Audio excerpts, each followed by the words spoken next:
human to yearn for happiness, but many people are alone in a dark place. They see others partaking in the fruits of happiness while their own mouths are filled with ashes. Issei Hyodo is one such person until he finds a light in the dark and starts on the long road to paradise. It is a road of bizarre twists and turns, but every treacherous step is worth the struggle. Chapter 1. Prelude. Before I begin, I would like to offer a special thanks to my beta reader, Blake Zephyr, for bearing with my rambling PMs at awful hours. Toho Ranfuku for his expertise on DxD, which has saved me some characterization woes. And for a certain real-life friend whose brainstorming sessions and oftacerbic encouragement were instrumental in formulating this story. Finally, I would like to thank anyone who stops by to read the prelude. It's a decidedly different. Goddamn. I wake up in a bathtub covered in confetti, pants wet and smelling of urine and sour beer, and nursing a headache like a rail spike being pounded through my head. Fuck. What time is it? Saturday morning, of course. Party didn't get started until midnight anyway. No way I got lucky last night with any of the deliciously writhing flesh on display. I crawl out of the bath, bang my head on the medicine cabinet and take a good look at myself. I, Hyodo Issei, am fucked up. No excuses here. I smile at myself, and step out of the bathroom. I'm not alone. A few others are snoozing, smelling of whiskey and sex. I notice a pair of panties in the corner, a teeny tiny, scandalous, black thong from someone whom I did not bang. God. How did this happen? I mutter as I stagger out the door into bright sunlight. I make my way to the bike and ride along the busy road home as the memories, one by one, flow back in disjointed order like the scattered pieces of the jigsaw puzzle. Nothing is lonelier than the sound of other people rutting. Can't even call it making love at this point. It stings like an arrow through the heart, an oddly specific notion. I look down and consider, almost musingly, the irony that there is, in fact, an arrow lodged in my body and that it is, in fact, lodged through my heart. For a moment, my thoughts flash into the stream of, well, this is certainly more interesting than wallowing in the misery that my only lover is my hand. Before trailing as I realize that there is a fucking arrow through my fucking heart. Quite naturally, I contort and claw at my breast. Get it out. Get it out. Quite naturally, I topple over and bring the bike crashing down on my legs, injecting the molten iron of pain through my body. The humor is not lost on me, that the arrow through my heart is not the thing bringing me agony. As I write in pain, quite unlike the lovely devil angels occupying my beer goggles last night, cars blow past my head, wheels mere inches from that vulnerable noggin. Cantaloupe, meet sledgehammer. Not my head. Not my head. After some time, I get up. Everything still hurts, but I must go forward. It won't be pretty, but I have to face the music at home. God damn, my shit is fucked up. I look like I've been in a knife fight at this point. I could very well be concussed and not thinking straight, but I probably wasn't thinking straight to begin with. My shit is doubly fucked up, but how does one measure degrees of fucked? I chuckle at my pointlessly profane sentence construction. Breaking the taboo is the fun part of the whole matter. In that light, my motivations for ditching my friends last night for a chance at sweet, drunken pussy are patently obvious. Breaking curfew, breaking friendships, breaking the law, and breaking underage hymens, though I'd contend that were very few of those last night, all have a dark allure. I'm a teenage dirtbag. By this point, just about everyone knows that I'm a teenage dirtbag. I'd busted my ass to get into Kuo. How many sleepless nights did I spend, sweating from the stress at 2 in the morning, studying until I couldn't see clearly to get in? Otaku, they said. Pervert, they said. Going nowhere fast, they said. The first two might be have been, and, if I were an honest man, still are, true. What the fuck was I thinking? That I, with no fulfilling relationships, not even the fleshy pleasures of an emotionally corrosive tryst, would somehow rise above my middle school reputation to nail sluts, preferably my own little slut who was the very image of innocence to the rest of the world. It was all bullshit. I sold myself, and I ended up hanging out with the same sad men I'd always hung out with. Choo-choo goes the self-pity train, fueled by self-loathing. I'd like to get off on the stop marked, the present, thank you very much. It's hard to take that last step off the platform. Facing the music wasn't so bad as I thought it would be. Genuine concern over my injuries. Mock concern, mock judgment of my nighttime activities, but I think we all know the truth. I'm not going anywhere. What's there left to look forward to? A few years of oblivion similar to last night in college, and then the soul-deadening crush of a salaryman's life. Maybe it would be worthwhile if I could frame such as a life as providing for a wife and children. Then it would be okay. Then it would be worthwhile, but I don't even have that. Objectively, I'm an abject failure with girls. So, without even that to anchor me down, I might as well get a head start on my slow, spiraling slide into indifferent oblivion. The end. Welcome to the toilet of my future and the life of so many other herbivore men. But, by God, did I feel alive last night. Vibrant sparks of life outpouring themselves for the most tangible earthly pleasures. I didn't get what I wanted, sex. I've pretty much given up on the whole soulmate thing. But it struck a chord in my heart that cut through all the fog in my brain and ignited some passion hidden in the depths of my id. I'd do it again in a heartbeat. I go to my bedroom, change, and crawl into bed. I can feel a weakness through bones, like very blood vessel in my body is bruised. I break out into a sweat. I barely manage to get out and shower before crawling right back into bed. I suddenly clutch at my heart. There's no arrow, or even the remnants of such a wound. I collapse back under the sheets, soaking them with sweat and breathing with a tongue the size of an ox's, and fall asleep. I dream of strange forms like a proud suit of Gothic armor warped by Pablo Picasso's paintbrush. When I wake up, I decide that I have clearly had a religious experience. It's too personal and earthly for the Buddhists to be any help, so I decide that the Christians might have a better explanation. I decide to go to 8 o'clock Mass on a Sunday. I feel trapped in the confessional. It's clean enough, well-maintained, and private. It's even thoroughly modern, covered from floor to ceiling with what looks like a cheap kind of carpeting material. Issei Hyodo, Interior Director. Now there's a joke. I still feel like I'm trapped with a predator as I sit with the priest, a prematurely graying young man who told me to call him Father Fried. We just sit there in silence. My heart says that we sit like the cat and the canary. I am, of course, the canary. Meaningless. Empty. Irrational. There's no reason for me to suspect him. He must have heard so many confessions of deeds far wilder than my pathetic teenage wasteland. Child, he asked, are you baptized? I honestly admit that I am not, inhaling with my tongue between my teeth in my nervousness and flashing a grin faker than a politician's promise. There is, no salvation outside the church. I'm almost left reeling at utter shock, like he just dropped a hand grenade in the room. His face suddenly looks very punchable. He laughs, maybe contemptuously. I don't know. Slow down. That doesn't mean it will be sacramental. I'll even swear an oath that this remains between you and me. It's a great purgative experience, even if you're a dirty atheist, heretic, or pagan, he says with a mischievous glimmer in his eyes. I chuckle. What kind of man is he? I just can't read him. I might be an idiot, but I have some ability to judge character. I hold back my frown as Fried swears to his God that this conversation will be between the three of us.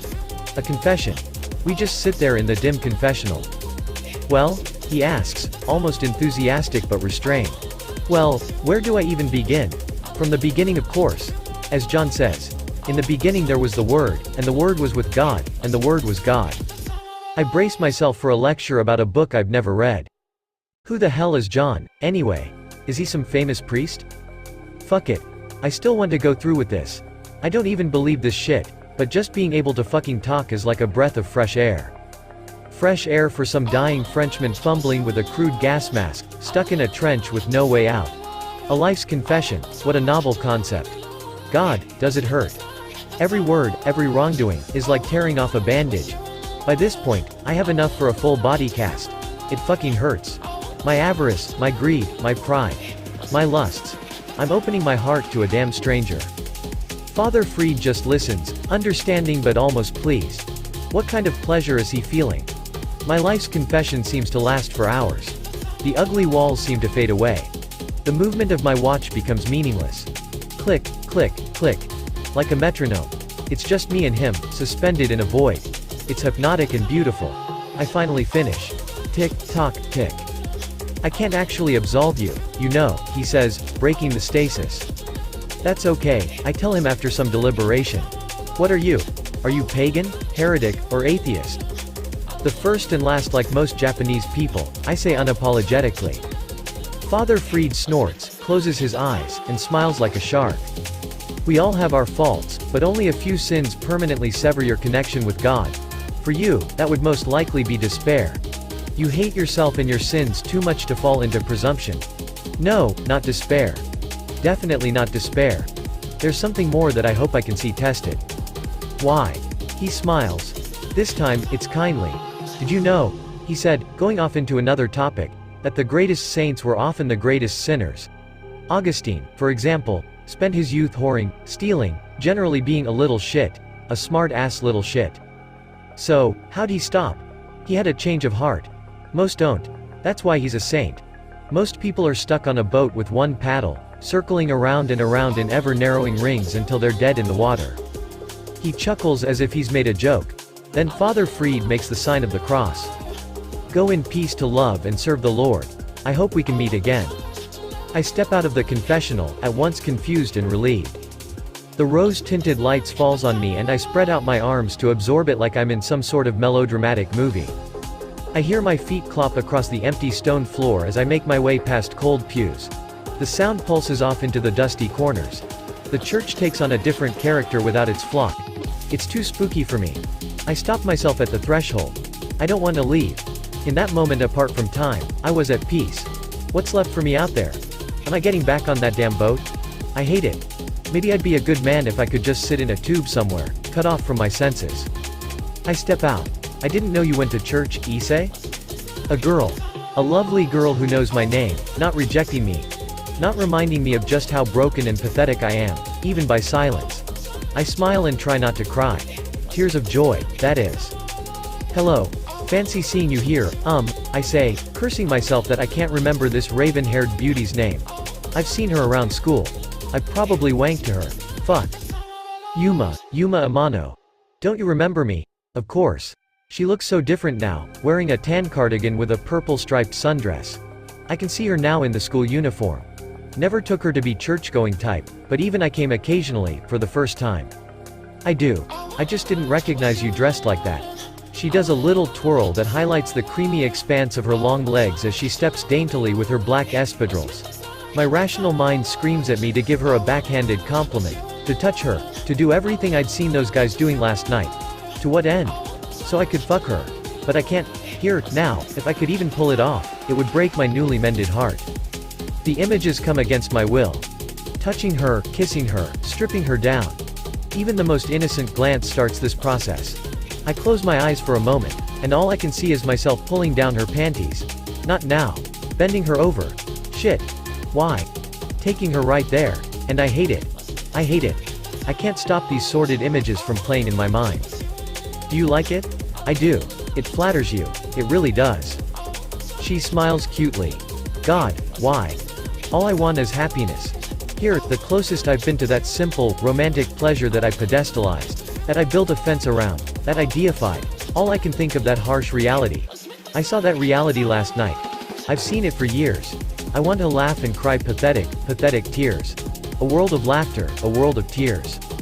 She takes my hand and leads me to the bike rack. I can feel my heartbeat in a polyrhythm with my watch. Yuma, in this instant, is like a light in the black. A spark of life. She pulls me in close, so close that we are bound at the hips. I can smell the fruity perfume on her. What does she smell from me? Misery. Vomit. Sweat. Beer. It can't be anything good. I look into her big, soulful eyes, and I feel damned. I don't deserve anything this good, but God, do I want it. I don't mean to be so sudden, Issei, but I think that you're my type of guy. I don't care what the rumors say. She faintly blushes as she declares that she likes me, but the rumors are true, my dear. This shit is like a bad shoujo manga, but it feels so damn good. Fuck, I don't even need love. I, with a growing strength, wrap my arms around her and draw her close. I'm glad you do, I say with an uncharacteristic debonair flair. I sure as hell don't feel cool. I just hold her there and feel her warmth, her softness, her everything seeping into me. I'm like a starving man who has just sat down to a banquet. I finally block off those lustful thoughts and enjoy this moment. She isn't afraid, rather, she leans into me. I feel everything about her, and she just accepts me. After so many years, so many wasted years, what have I done? Shut up. Everything you wanted is here, Issei, you idiot. I could almost cry, but I can't be weak like that. Not here, not now. For now, it's just me and Yuma. For a timeless second, the cruel world of this sick, sad millennium is gone. I'll never forget this. Not until I'm dead and gone. We finally break apart. I didn't know you felt like that, Issei, she says. I'm free tomorrow after school. Maybe we could. I shush her. It's a date. The golden day passed quickly, as though the world had slowed down. Motohama and Matsuda had noticed something different about me. I did not mention anything about the weekend to them, not the party, not the arrow, and surely not Yuma. They were just as lost and pathetic as me, and the news that I had a date would have been taken as a betrayal. It was. The only binder of our gouache was the lonely misery to which all herbivore otaku were privy. I would have expected that any of them, in my situation, would have ditched the rest. Such are the beasts we are, so desperate for scraps that we'll devour our own and make a stairway from their corpses. That's what I'm doing. I never liked them, but we had a camaraderie as misfits. Was that esprit de corps false? No, it was the happiness of a common goal. Without that common ground, it dissipated like mists under the scorching sun. Abandoning them to the wolves hurt far more than I thought it would. Once the day ended in the orange rays of the pleasant afternoon glow, Yuma accosted me in full view of the two, asking if I'd decided on a location for our date. I wanted to make it a "don't let the door hit your ass on the way out" affair, but I couldn't bring myself to do that. God, all I wanted was to enjoy some tangible happiness. I smile and wave, and they do likewise. Hurt. They hurt. I hurt Motohama and Matsuda. I don't want much, and I wasn't getting what I wanted with them. Something tugged on my heartstrings. Something foreign but not entirely anathema. Not doubt. I wasn't suspending judgment on anything. There's a great little coffee shop I know. They grind it by hand and brew in a press. It's the best coffee I've had in this city. It was also quite pricey for coffee. Well, I take that back. It cost as much as a specialty, frou-frou drink from certain franchises. Also, they brewed Turkish coffee. They were the only ones in town who did, and it was there that I'd first been introduced to the method. We biked together to the shop. Crazy Hassan's half-price hot pot. Goofy name, great coffee. I've spent quite a bit of time and money here. When I walk in, the staff see me and immediately start making the Turkish coffee I order every time. A whole pot, please, I say, gathering a few extra bills and gesturing at Yuma to the barista. We soon sit down with the various vessels of Turkish coffee and a few pastries. She eats in an effortlessly cultured manner that I couldn't manage even if I tried. I hate to be egocentric, I say, but what do you like about me? She looks me in the eyes and giggles. It's not answering your question, but... Oh, it isn't, is it?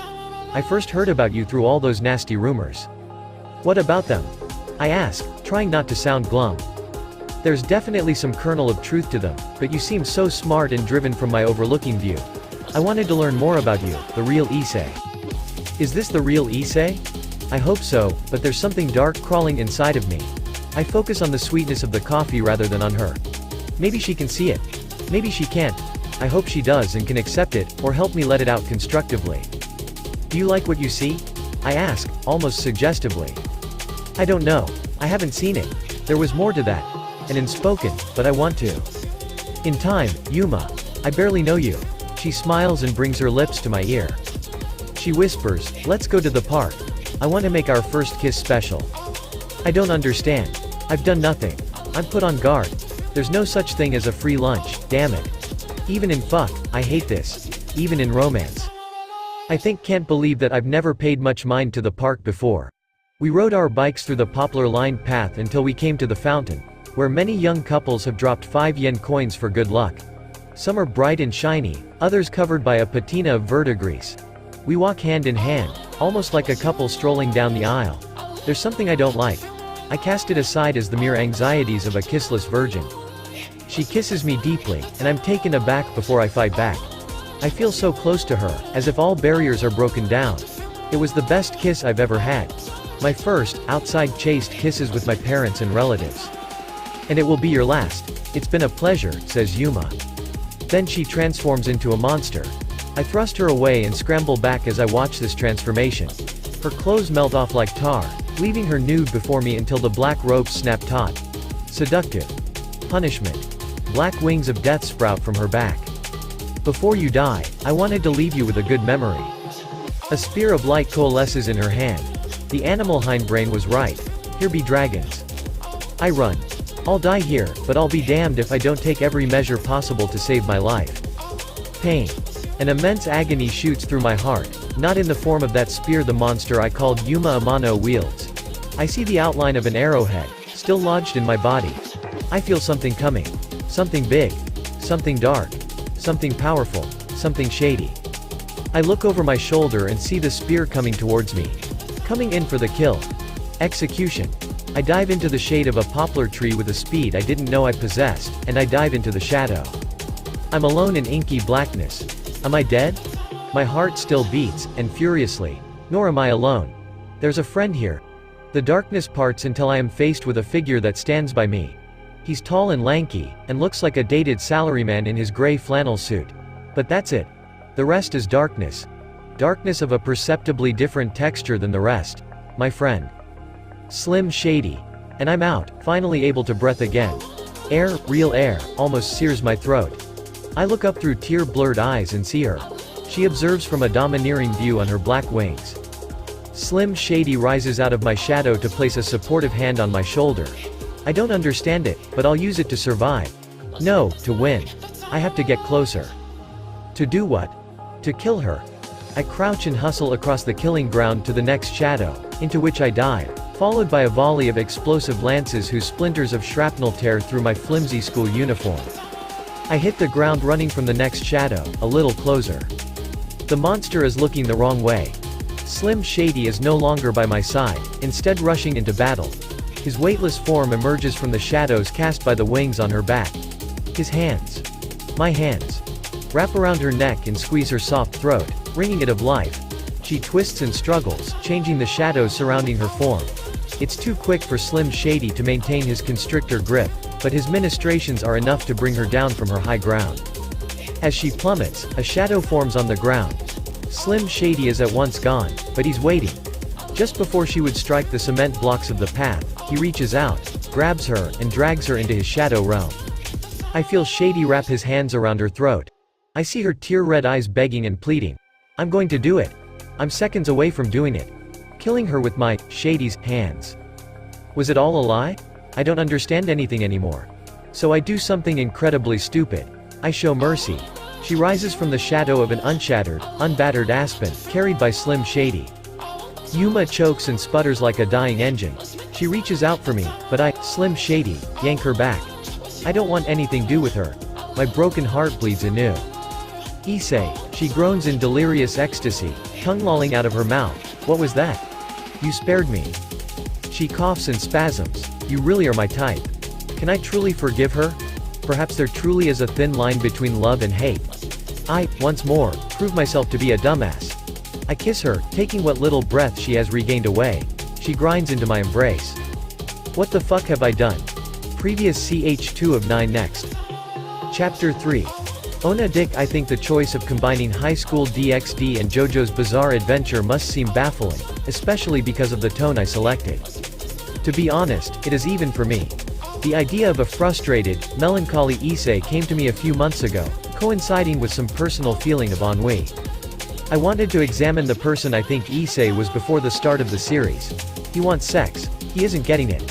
His only friends are other similarly lonely otaku. He's a stubborn person.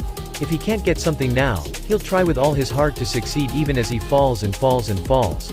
I think that Issei's problems are more universal than many would be comfortable to admit. I'm still not entirely sure when JoJo entered the process. Chapter 2. Ona Dick. I spared her. I stayed my hand. I ran home. She followed me. I can't fucking trust her. I can't fucking trust anybody. I stop, and Slim Shady rises in my shadow to protect me. In him I can trust. I can explain. She begs, please, I want you. Just go. I just want to be alone now. They really are devil angels. Beautiful and wicked. Burned. Burning. Falling. Broken. God. Fuck everything and everyone. Fuck the world. Right now, if I could give up half my life to kill everyone, I'd do it a heartbeat. That is the depth of my current hate. Red hot. Mixed with no small amount of lust. Almost hysterical, she calls out, Issei, I want you. Please, let's talk. Things can't be the same, but I don't want it to end. Well, why did you want to end me? I snarl, but I wait and listen. At first, you were nothing to me but just another target. There was some turmoil in your soul, but I never expected what I got. Not a sacred gear, definitely not that. It was magnificent. Her eyes were rich with the glint of lunacy and seemed to flash to emphasize that last word. Is power everything to you? I snapped. Were it not for my friend curling his shadowy figure around Yuma, breathing his lifeless breath down her neck. I would likely have lacked the bravado to interrogate her like this. It ought to have been frightening to any reasonable soul, but she seemed to delight in the thrill of power and dominance. Is this what power does to a man? To man? Tell me, Issei, she says, coming closer. Do you believe in a natural order? No. Do you think that hierarchies are a real thing? I reflect briefly on the mechanisms of power at the school. Families, in their nuclear form, have a definite hierarchy. Certainly. Why do you serve another person? Let me answer for you, because they have power over you. What if it isn't real power? If you obey, it might as well be, says the monster I knew as Yuma Amano, discarding that probing thought. So, naturally, it is a natural state to follow those with power. You demonstrated power the likes of which I'd never seen. So brutal, so merciless, so bizarre. So personal, she said, almost like a little girl in her enthusiasm. Don't you have a master already? I ask. But it's been so long. The hand that feeds hasn't been doing much feeding lately, she says. And you'd betray him just like that. There is a reciprocity. I wouldn't serve if I didn't expect some personal benefit. Shady's hands start to wrap around her neck. Ecstasy. She wraps her arms around and plants a kiss on my neck with promises of more. My hand slips down to briefly squeeze her ass. What I want, she murmurs. Inside, I'm a nervous wreck. Public displays of affection. So brazen. From a pathetic loser otaku. That took more balls than I thought I had. I'm not born with a triple extra large pair like some. I'm not so blessed. Yes, blessed. What do you want? What you want? Happiness. She kisses me again. Yuma will see you at school tomorrow, she says cheerily, leaving me with more questions than answers.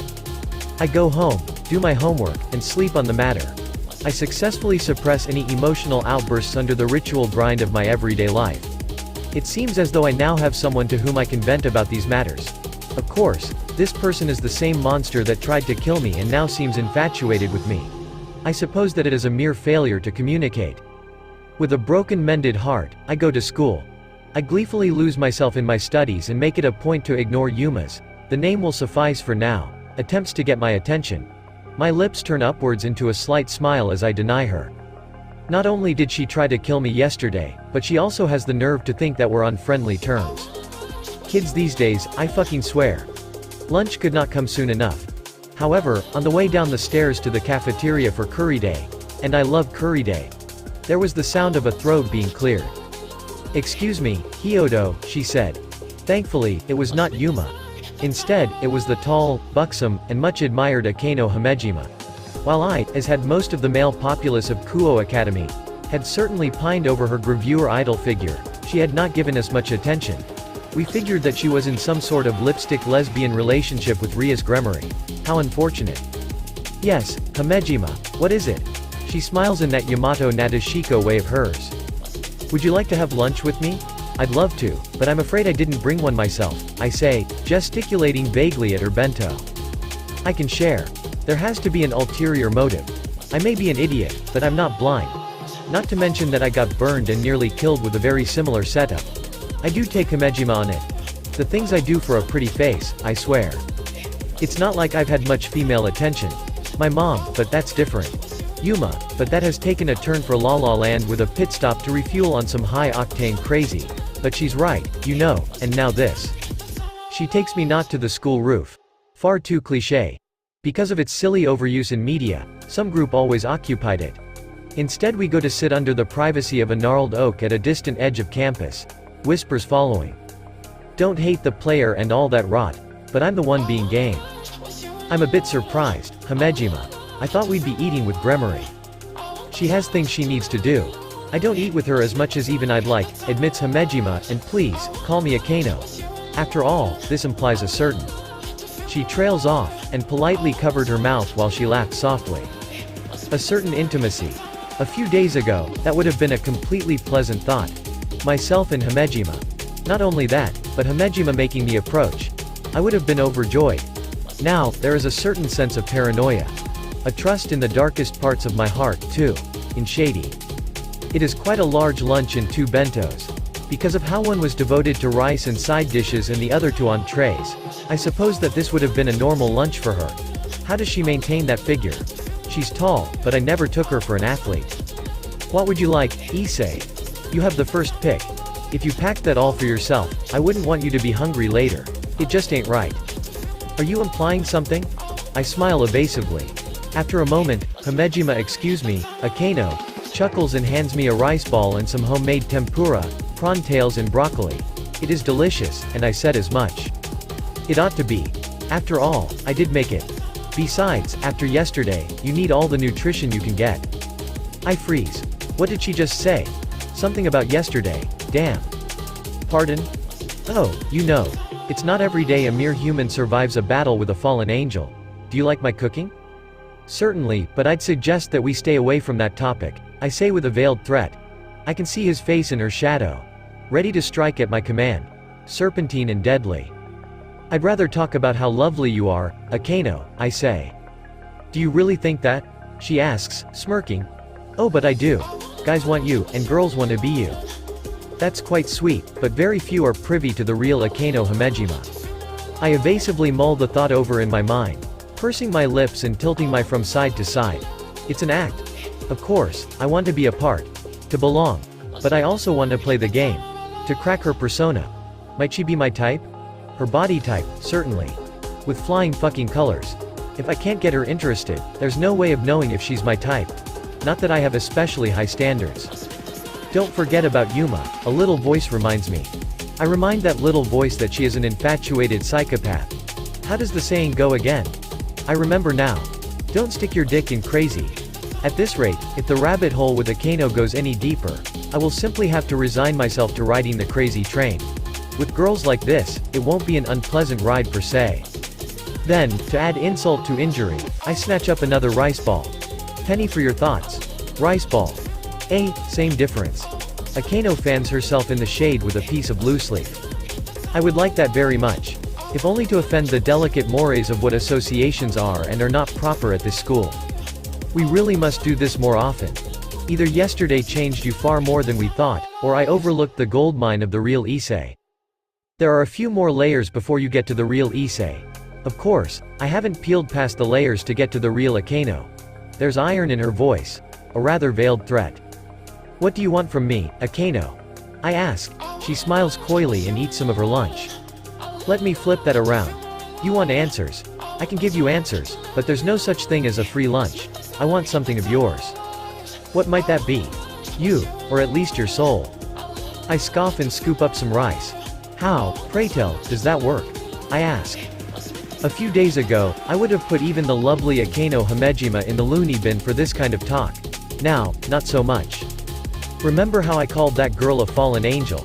I am a devil, and while we do want your soul, we've always been honest about wanting your soul. The Grigori bit God's hand. They're betrayers, backstabbers. You can't trust them.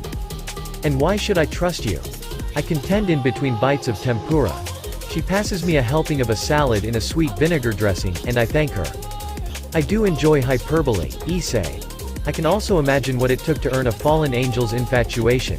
You demonstrated absolute power. I like power. What are those? She counts them off on her fingers. Power, pain, and pleasure. Let's not be hasty, I say. She recoils. Mock hurt. Proud, like a fisher with his biggest catch. Akeno smiles serenely. Back in control. Is it just a fun game for a devil? That fallen angel is a threat to you. You'd better not trust her. When you fall, I'll be there to catch you, Issei? Please, no, she licks her lips. Shall we have lunch again tomorrow? I'd like some forewarning if I have to make another bento. I like these sorts of conversations. Saved by the bell. I stand up, and loosen my collar. I was sweating out of fear. Fuck my life. Before I can leave, she thrusts a piece of paper into my hands. Just in case she stabs you in the back. I take it and stuff it into a folder in my disorganized backpack. Akeno waltzes off with a spring in her step, leaving me with more questions than answers. The rest of the day passed relatively uneventfully. The fallen angel, Yuma, shot me nervous glances throughout the day. As soon as I had cleared the door on the way home, she was at my side. Her eyes were hard like flints. I talked with the devil today, I admitted. If looks could kill, the school would have resembled Hiroshima circa 1945. A charnel pit of scorched bodies. Only shadows left. From what I had seen, it was a safe assumption that she could make that happen. She had the raw power. I had guile and surprise. I could only play it smart. Not even a cannon of glass. More like a glass bayonet charging into the guns of August. What did the devil say? Not to trust you. She also wanted my soul. I didn't expect souls to be real, but at this point. I trail off and shrug. You've never considered the transmateriality of humanity. Please, call me by my actual name, Reynal. I repeat it, savoring the sound. Raynar Rue. With some practice, I'll have it. She giggles as I'm caught tongue-twisted. It's a more fitting name that sounds just right for her. Transmateriality? I ask as get on my bike while Reynal follows. The idea that man is body and soul. Form and matter if you're at all familiar with Neoplatonists. I'm afraid not. Is this a bad answer? She huffs and walks briskly to keep the pace. Well, what does Buddhism say, or Shinto? I wouldn't know. As I've mentioned, though not to you, I'm a dirty atheistic pagan. She looks at me funny, as though I'd grown a second head. How does that work? I don't believe in a god, but I can accept the supernatural. Even with my testimony and existence? She asks. I look at her and try to superimpose the image of the dark angel I had battled in the park onto this girl in Kuo's uniform. Really, the only thing that changed between Yuma and Reynal is her face. Yuma's face was sweet, soft, betraying a sort of unintelligence. Reynal was sharp, calculating, genuine, loving. The loving face she sometimes showed me was just for me. Fierce to protect that happiness. Don't trust anyone over 30, I say, purposely obtuse, hoping to move the conversation away from the supernatural. We need to talk about the devils, Issei, she says. Speak of the devil. There it is. I'd rather not speak of the devil. I stop my bike in the grass of an empty lot some blocks from my house. I get off, and I can practically feel the tension. Something that frightens her can't be good news for me. Fuck. What is it? And I listen. No pretensions. No teasing. I've stumbled into a terrifying labyrinth, and I want to survive. For my spark of life to burn. A gentle wind brushes the long tails of wild grass against my legs. Reynal closes her eyes, trying to phrase it as best she can. I appreciate the effort for a neophyte such as myself. The devils Sonus Citri and Rias Gremory spoke with me today. To be frank, they want me out of their territory. You, however, can remain and be tempted. I lean on my bike and consider her words. If today was how that temptation would go, I'd gladly let's cut short that idiotic line of thought, shall we? Eyes on the ball, you dumb asshole. But I'd have to give my consent to fall. I mean, I might want to get my dick wet, but I'm not so stupid as to sell my soul to get laid. There's desperate, and then there's desperate. Reynal scoffs but continues, it's not unknown for devils interested in adding a human to their ranks to set up his death. The choice between death and devilhood is, for most, an easy one. Well, why is it bad to become a devil? I ask. Genuine curiosity plays across my face. You destroy your human nature. It is spiritually violent and precludes the possibility of resurrection. Man is soul and body in unity. To separate the soul from the body is to create an irreparable spiritual rift and damn yourself for all eternity. However, something comes to us on dark wings. A tall figure. Trenchcoat and hat like a film noir detective. A grim expression. A darkly pleased visage. A miasma of blood and death. An ancient evil. Donasik, says Reynal, what are you doing here? Finishing the job that you neglected. Issei, says Reynal coldly, leave. The dark colossus laughs and laughs and laughs. A spear of blue light coalesces in his hand. An abomination. To use the holy for evil. He prepares to cast the searing starlight lance. My heart pounds, and I break out into a feverish sweat. A moment of indecision. Almost too late. Slim Shady grabs me by the ankles and pulls me into my own shadow just as he hurls the spear at me.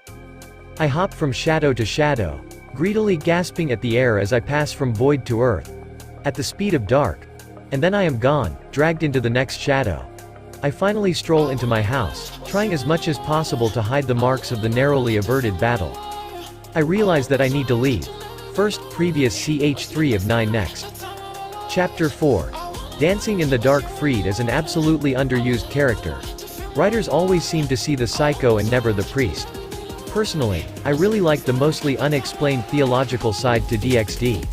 Sure, we have the commonplace evil Catholic Church. What about the eschatology and soteriology?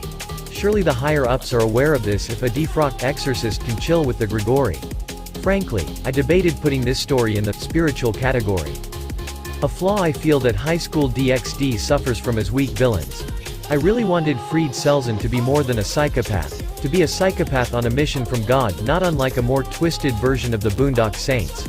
I feel that he is so underutilized as a character, especially his priestly side.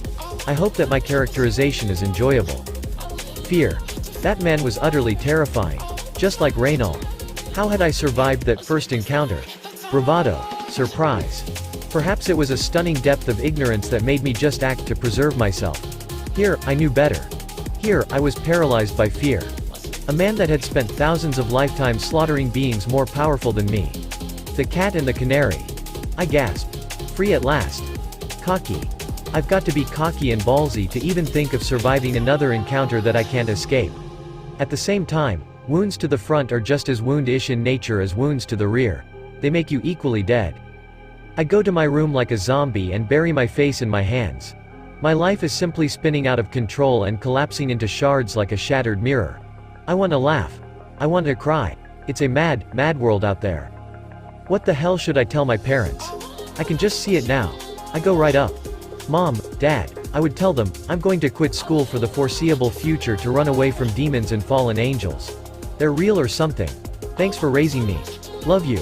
Wow, it's fucking nothing. Fucking ridiculous notion. Maybe I'm just hysterical. It's been a wild few, 2 days, and I've been trying to act as though nothing strange has happened. I can't stay. I hope that all my Tuesdays don't suck as much as this one. I sit back and look at the collected detritus of years. Posters, porn mags, and video games. I sigh. So many wasted years. The plain walls must be screwing with my ability to think straight because I'm feeling a bit sentimental. Even if they weren't what I wanted, those wasted years were fun. Beating the game. Shooting the shit with my buddies in our own lonely otaku way. Even sleepless nights spent fighting online waifu wars. I wistfully smiled. Really, the thing that bugs me is that my parents didn't stop me. Maybe it was the facade it put on. Maybe it was the silence of shame. Maybe I was just too stubborn for it to register, hearing but not listening. I'm a shitbag like that. That or I'm just a typical teenager dragged down by regret and empty nihilism. Why? I truly hold responsibility for my actions, but I've been molded to some extent into the man I am by my surroundings. I find the notion laughable that this malaise is somehow universal, but I don't know why. Why don't I know? Am I that blind, or is the answer so obvious that I'm overlooking it? Fuck it. I've got better things to do. If I've been molded into a fucked up person, it's my onus to unfuck myself. I'll do it. I lay back in bed and tighten my fist in the blanket. I'll leave a note and leave them. I pull out a piece of half-smashed, ragged loose leaf from my backpack. What should I say? If I tell the full truth, it will be a ridiculous letter of chuny nonsense. It will be right, but in such a way that nobody would believe it. What I have to do is express what I feel in a way that they can believe. Slowly, a message takes form. A farewell. It's hard to put the enormity of this decision into words. Even then, my feelings are conflicted. Part of me wants to leave a fuck you note instead of a thank you note. How have I put it? I recall now. I'm a teenage dirtbag. I struggle. I write. I erase. I do it again and again until the paper is torn by the fury of my erasure. I calm down and pull out another piece of paper. This time, I'm collected and outwardly dispassionate. I never expected severing ties like this to be so painful. The deepest, wine-dark seas of my heart churn with storm and turmoil. I still manage to put my farewell down in writing and tape it on the fridge. I decide that I could go for some soul food and enjoy some rice balls. Today must be one of those days, considering just how many I've had. Ah, dark wings. Just as I was sitting down to eat. The supernatural have no sense of timing. I'm on an edge, even as Shady rises up behind me. I have an escape route mapped out. 2 jumps and I'm out. From there, I'll have to wing it, but I think I can manage. It's not that Dohansik or whatever his name was. I'd be scared out of my wits if that were the case. That man invokes in me a feeling of primordial dread. He's on a completely different level. I shove those feelings aside for a moment when it's revealed to be Reynald. She looks somewhat worse for wear. She is bruised and scraped, and she smears blood with every heavy step. Her wings are ragged, buffeted. Bereft of their previous proud presence. She steps forward, furls her wings which disappear behind her, and pulls up a chair. "Do you have a beer?" she asks. I don't like seeing her like this. I just don't. I go back to the fridge and fish out a can of Heineken. I figure that if she is, in fact, a fallen angel, she just might be old enough to drink. I smile to myself. Boy, do I crack me up. I toss it to her, and she catches it. Taking a sip, she turns to me. I hope you've said your goodbyes, Issei. I figured it would come to something like this. It feels unreal, like the onset of a dream. I feel like maybe I'll wake up and find that none of this ever happened. I laugh. Hollow as my words. I'm not going to let them take you. But I'm only one woman, she says, so we have flee. Simple as that. I can fight with you, I say. I was never one to volunteer myself for, well, much of anything. Now, it feels right. I can't place it, but something uplifting flits through my heart at this declaration. Reynal raises an eyebrow at me and states, "You'd just get yourself killed. That trick is bizarre. I've never seen anything like it." Shady is one of a kind, I say, pulling up a chair myself. It has a name. It does, Slim Shady. Once it appeared, I knew who it was. Well, kinda. He is a part of me. But it's not a sacred gear. How? She whispers. She looks pensive, and I feel lost in the English mumbo-jumbo. She takes a sip of the beer and then decides to drain the can. A stiff drink would probably be nice. The vodka gave me plenty of liquid courage and a fire in my belly. And the means by which made a fool of myself. I still want some, at least this time. I mean, if a leading official could give a speech drunk, I can fight demons and fallen angels while I'm a little tipsy. Would you like something to eat before we hit the road? I ask. She gives me a tired look which turns into a bright smile. She seems peaceful and restive despite her battered visage.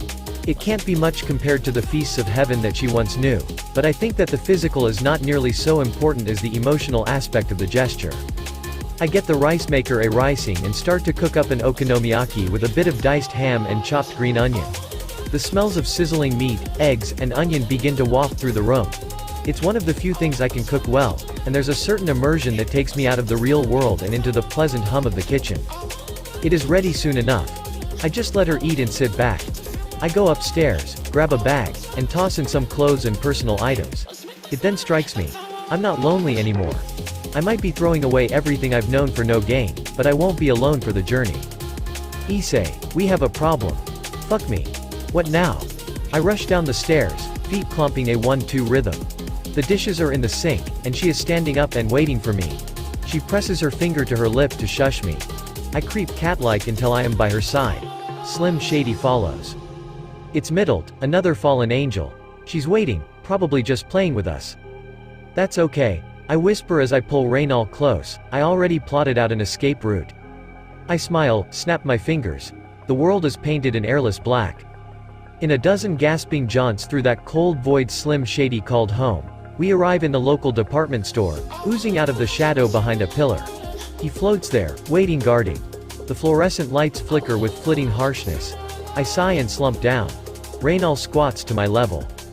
Is it exhausting? Not as far as I know.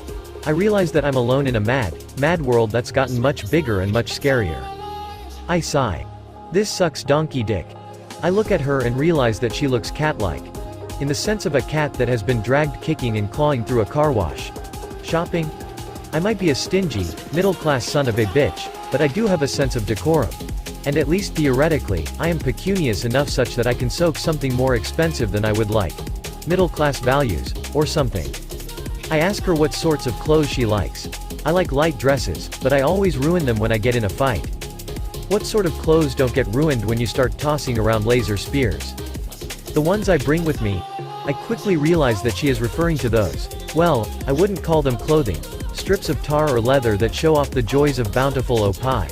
Can't complain, but I understand why she might. Practicality, which is to say the comfort of having dental floss digging its way up your ass, rears its ugly head. Still, opai. That's right, opai. Not opai, but I digress. So, she gives me some measurements so that I can go buy her clothing. And what fine measurements they are. Again, I digress as is my wont. The reasons are plain. She looks like a domestic violence case. I look like her boyfriend. All things considered, walking around in the mall hand in hand like lovebirds, is not the best idea. I'm not a dumbass. Nor was that Nixon fellow a crook. He had a little dog named Checkers to prove it. Her shoes aren't ruined, those espadrilles from before. There's no need to mess with a good thing. Spats, athletic. Yes, durable. Unlikely. Fetishy? Undoubtedly. To buy or not to buy? Unfortunately, no. In the end, I go for designer jeans. With pockets, motherfucker. Boner or wallet? Is this even a question? I'd rather hurt my wallet than vice versa. It's not even my wallet at this point. Dropping 10 grand on a pair of jeans, no matter how well they accentuate any one ass, still doesn't seem right. And the ass is only in my mind's eye. Damn it. I spy with my little eye a knockoff Gucci top. Floral, faux crepe de Chine. Most importantly, cute as all hell. It looked good, and the price of $5,000 was not terrible. I hope she likes it. Raynal likes it, twirling around girlishly after having cleaned herself up in the bathroom. It must be in the inhuman part of her, but she looks much better now than she did even a few minutes ago. Why don't you get something for yourself? She asks. A school uniform, I reflect, no matter how cool is still uncool. I bet I can make it cool like I'm some kind of manga character. Upon some reflection, I buy a pair of pins to stick on my collar. One of them is the peace symbol and the other spells, born to kill, in English.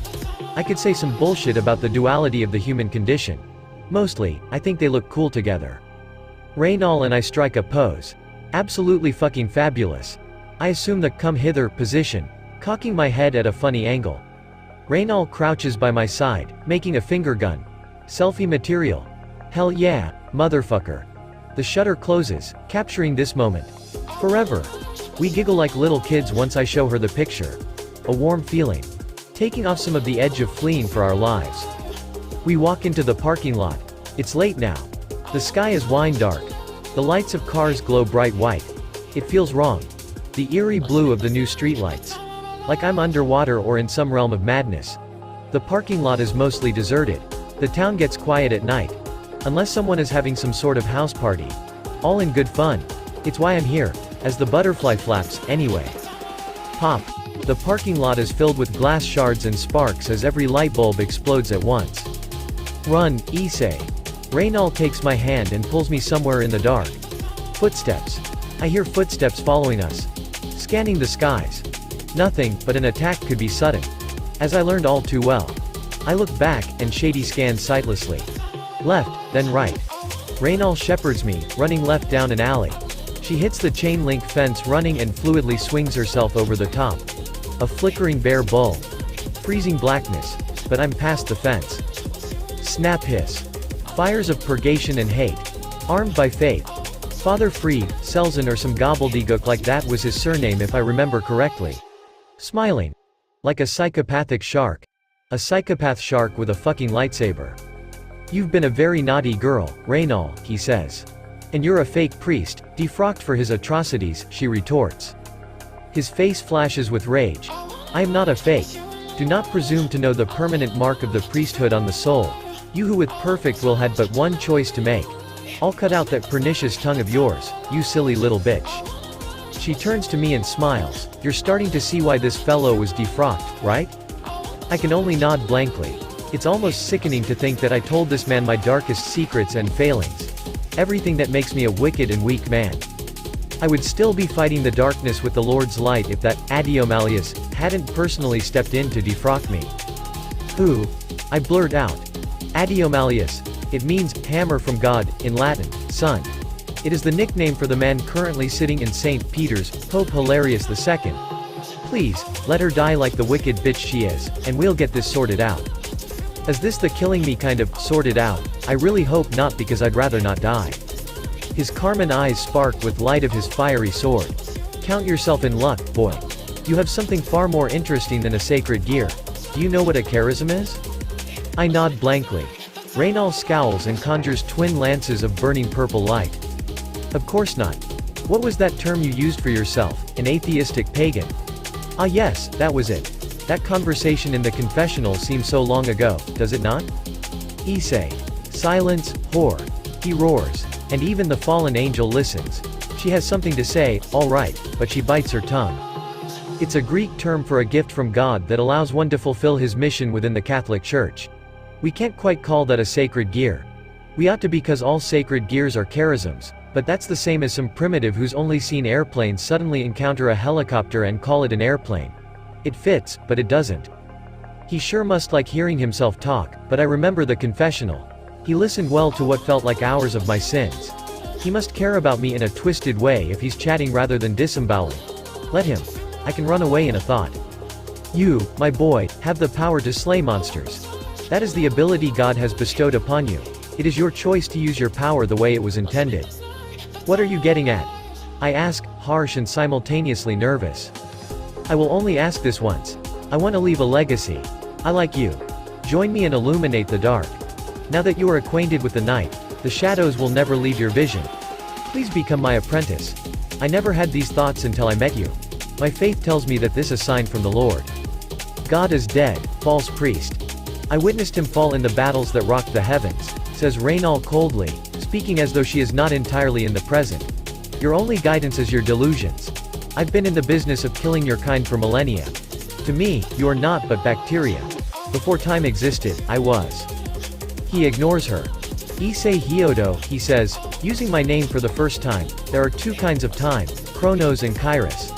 Chronos is the flow of time as we normally experience it, a sort of linear progression. Kairos is the decisive timeless moment when the line is drawn, where character is built, and where you make your choices. Now is a decisive moment. Either you trust me or you trust her.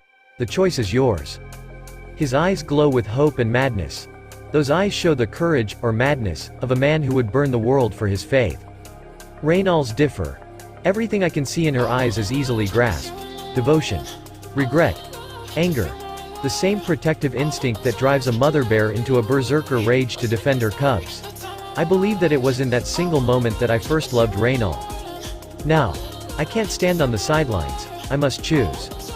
Thanks, but no, I say. A pity. He charges, swift as death. A lance of light shrieks forth. A sure death blow, piercing his heart.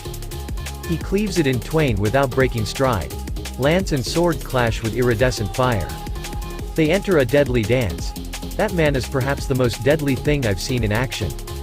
He expertly counters every thrust, pushing them aside just enough to create an opening. Every blow rings with power. Never losing sight of the goal, he always aims to cut his opponent as if her weapon was inconsequential. It wasn't. Were he not an expert swordsman, he would have died in seconds. By now, this clash has lasted for a full minute of non-stop fighting. Neither giving in. Neither advancing. Neither retreating. I feel so helpless. No longer. I have the power to make a difference. Shady arises from the shadows of his chest. An uppercut. I'll punch father out. Every man has a knockout button. Tap it, and it's lights out. He bends backwards at the waist to dodge a thrust while at once countering it with a whirling strike from his sword. Pain. Blood drips down my right arm from where he slashed it. It burns. Searing. Angry. Slim Shady melts into the shadows. I see. So any blow that strikes Slim Shady hurts me. I imagine it goes both ways, that any wound on me will similarly degrade Shady. Too damn long. The amount of spiritual firepower these two are throwing around will quickly attract attention. Even I can feel this pressure. Spiritual fallout. So, I go into the thicket of blades. Beautiful and deadly. A dervish dance. Shady moves at the speed of dark, dancing from shadow to shadow on the false priest's form as the blade moves to slash both Reynal and me. Trying to hit him was fiendishly difficult. Like trying to pin Jello to a wall. All it took was one single, tiny fuck up on his part. He was starting to get tired. Sweating. Breathing more heavily. One slightly slower return to his guard. Reynal brains him with the shaft of her spear. I suppose it would have normally killed him, melting his head like it was the Ark of the Covenant, the movie version. But at this point, nothing would surprise me. He somehow manages to interpose his blade between the spear and his noggin. That's enough for Shady to catch him with a brutal uppercut that snaps his jaw back and leaves him reeling. Dark wings. A cloud unmasks the moon. 3 of them, including the terrifying presence of Donasi. I send out Shady, but he stops. Not as if he was yanked or hit a wall. A sudden cessation of motion like a puppet remaining motionless on its strings. So that is the limit of my range.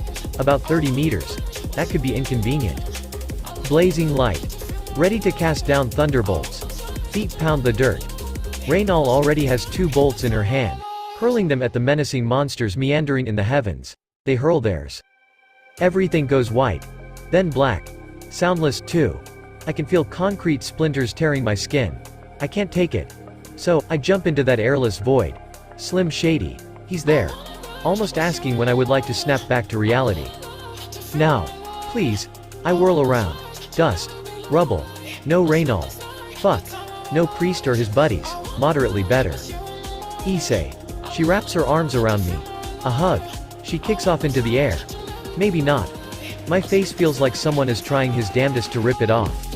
Oh fuck. I think strong thoughts of ignore the flying woman. Not that I'm going to protest. We land in the woods around the city. She swiftly strikes. I follow her through the gloomy forest to a small brook. She reforms the clothes I bought her out of those strips. I can't help but quirk the corners of my mouth up in a smile. Let me wash up, I say. Almost. She brushes past me, but I can tell that all is not right. I never thought you'd be that brave. I'm personally concerned with cleaning up the cut from that sword. Soft hands. Caressing my wounded arm. I didn't know you'd bleed for me. It was the least I could do. I get up and let her clean herself up. We walk, and walk we do, until we come to the road to Tokyo. I check my watch. It's past 1 in the morning. We look like hell. Well, I do at any rate. There's just something about a pretty girl that makes a man's face light up. A car, a large Mitsubishi, then comes with a family. They show pity and give us a ride to the next motel where a bus line runs to Tokyo. The Grand Royale. It was past 2 in the morning when we arrived at the Grand Royale Motel. It looks like it dated back to the early 80s, and it seems cursed with the quick decay of so much modern Japanese architecture. We thank the family that had let us hitchhike with them. They see us off, and we are acquainted with the yellow glow of electric lights. The automatic door open impersonally and lead us into the lobby, a clean, well-lighted place in spite of the dilapidation unfolding throughout the building. A young clerk, half asleep and unsympathetic, gets the two of us a room. He shoots a glance at the two of us. About our identities. About my relationship. About the purpose of our stay. But curiosity is quickly replaced by apathy. I purse my lips and shrug. Reynal clings to my shadow, hovering like a bird of ominous portent. My bird, or so I think. We trudge across old concrete and unkempt grass, passing a pathetic square of a pool, and come to our room for the night. The key jiggles uncertainly in the lock, and a door swollen by moisture requires some elbow grease to open. A tug on a chain reveals the room in incandescent light hooded by a dingy shade. It's not much. A futon. Cheap polyester drapes. Yellowing bathroom tiles. A leaky shower. A tiny CRT television in the corner. It's enough. We set our bags on the floor. I sit on the futon and think. Reynal comes and sits beside me. What happens when I die if God is dead? I ask. You end up as a shade, a ghost. Memories of many ghost films inadvertently flash before my eyes. Too spooky for me. I say as much. She chuckles. Sometimes, something big and nasty eats your ghost. It's just waiting, endless waiting for souls that half remember who they are. You can call it shoal, not that you'd get the reference. Remain supine with arms behind my head. Reynal turns over and nestles herself into my side. She lays her head against my chest. Her sex-mussed hair spreads out like a dark halo. Issei, she whispers, now you know why I was cast down from heaven. Her eyes fix themselves upon me. I gave myself to a human like you. I gave my entire person. I run my fingers through her hair and brush it out of her face. A man cannot serve two masters. I was either totally given to God, or totally given to man. I chose man, Reynal says. Do you ever regret it? I can't, she says, such is the will of the angels. I am acquainted with the night. First, previous ch4 of 9 next. Chapter 5. The Pretender. The writings of Eric Maria Remarque are beautiful. I hope that I'll one day be able to capture beauty with my words as he did. JoJo entered the creative process almost as an afterthought. I was talking with a friend, and it came up. I said something to the effect of, dude, I'm writing a high school DxDFIC. What if I gave Issei a stand? At least that's how I remember it. Over the next few weeks, I came up with stand ideas and he told if he thought they were cool or not. He suggested some structural changes from my first version. One of the draws of JoJo, in my opinion, are its cerebral battles which I wanted to bring to DxD. I wanted to write battles won with guile and guts, not by power levels. I'm not entirely sure I have succeeded or will succeed, but it's an ideal against which I can measure myself. The clouds over Tokyo are like great, purple bruises. Reynal and I did buy umbrellas, thankfully. Here, Tokyo. Though a lattice of steel and glass. I slip an arm around Reynal's waist and draw her to my side. A quick kiss on the cheek. People might judge. Fuck them. I am at peace. I always loved those panning shots of cities in movies and anime. As the dark clouds approach, lights.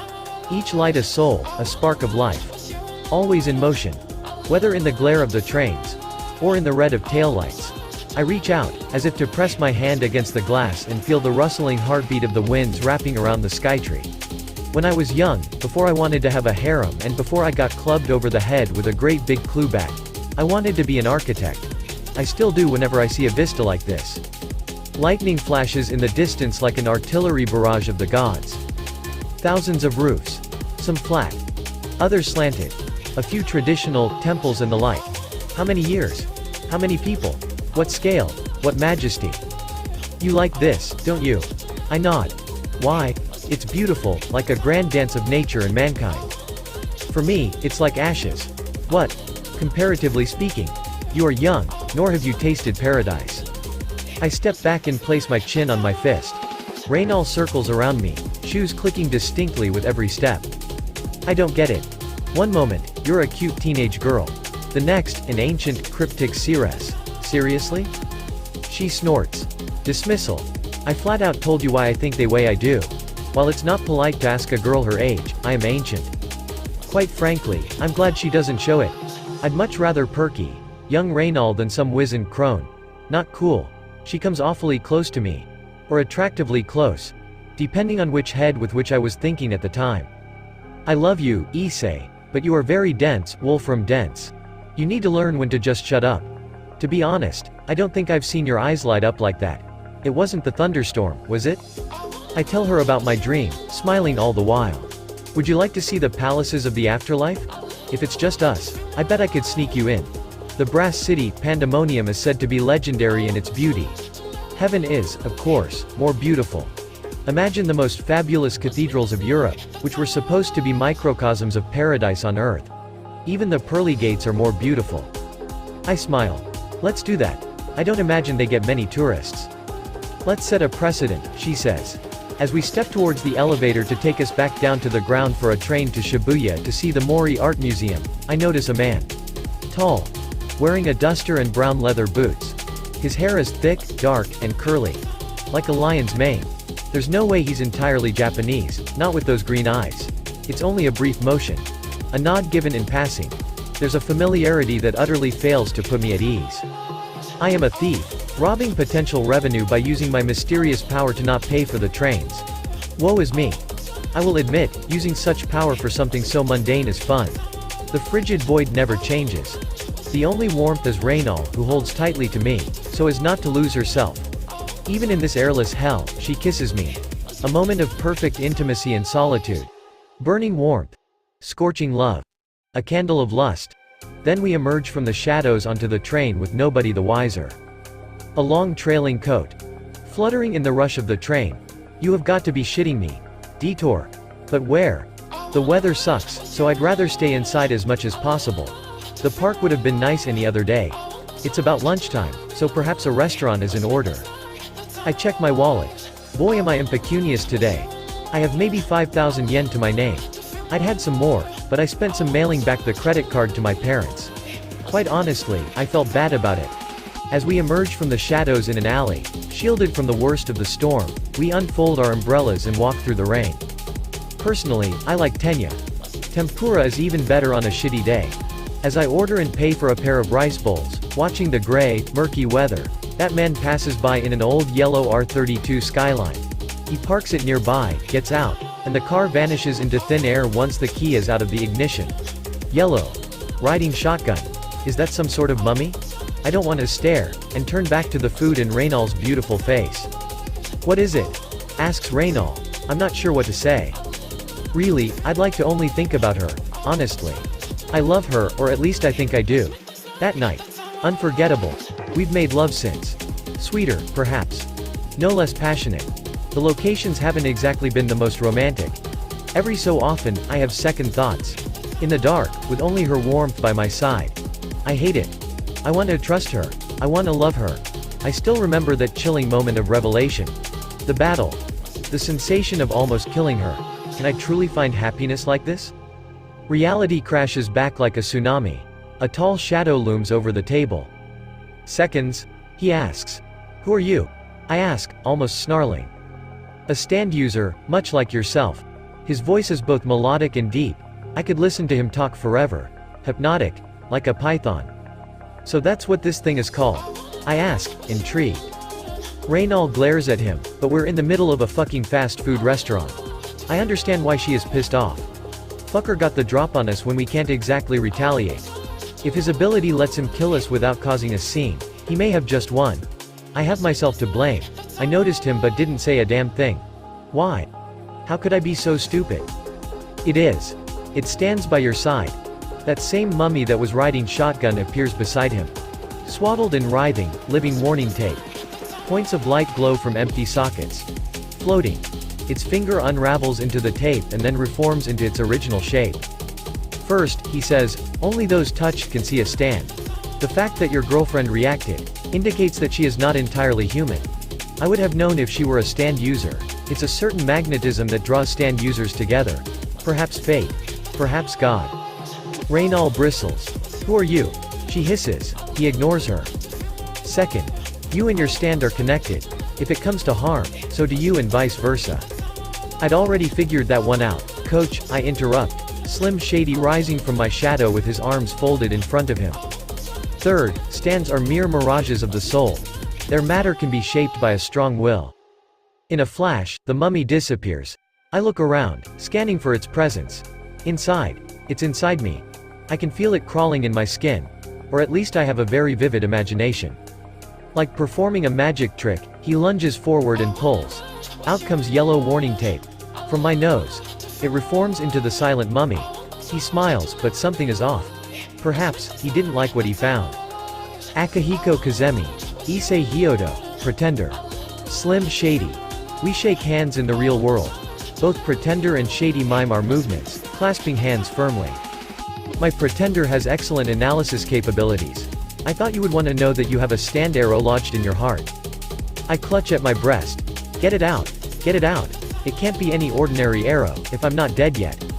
It is a sacred relic, he explains. A sacred gear? Asks Reynal. No, I can sense a spiritual rift where one was, but the arrow has expelled it from his soul. Reynal laughs bitterly. Gone. All that for naught by a freak accident. He laughs. Deep baritone. Musical. Not an accident, but fate. That's bullshit, Reynal says, but I believe it. Wisdom is wisdom, he says. Would you like to dine with me and my family later tonight? Wait a second. Family? I suppose that he looks to be in his early 30s, late 20s. I suppose that I just didn't consider the possibility. Yes, please, we both say, and then glance at each other. Then let me show you my Pretender. We walk outside. The gray rain has let up into a dusting of fine mist. He spies a fancy car passing by. A silver BMW, slick lines evoking the very concept of speed. In motion even when immobile. Watch and learn, Kazemi says with no small amount of pride. See if you can figure out the trick. Pretender materializes and launches a rapidly unraveling arm until it touches the bimmer. He points us to the place where I thought I saw him parking that skyline. Pretender floats out to the spot where that same BMW now sits. I look and I see its twin drive down the street. The two are identical down to the license plates. I don't understand anything anymore. Reynal looks pensive. He opens the passenger door for us, and then takes the driver's seat. Fancy cars are an earthly vice of mine, he admits. I once tagged a Lamborghini like this. I see him give the automatic shifter thingy an evil eye. It's not easy to take him seriously when he does that. The ride is silent, but comfortable. The unfamiliar smell of someone else's car. The light pitter-patter of rain. The floral scent of Reynal shampoo. The smooth purr of the well-made German engine.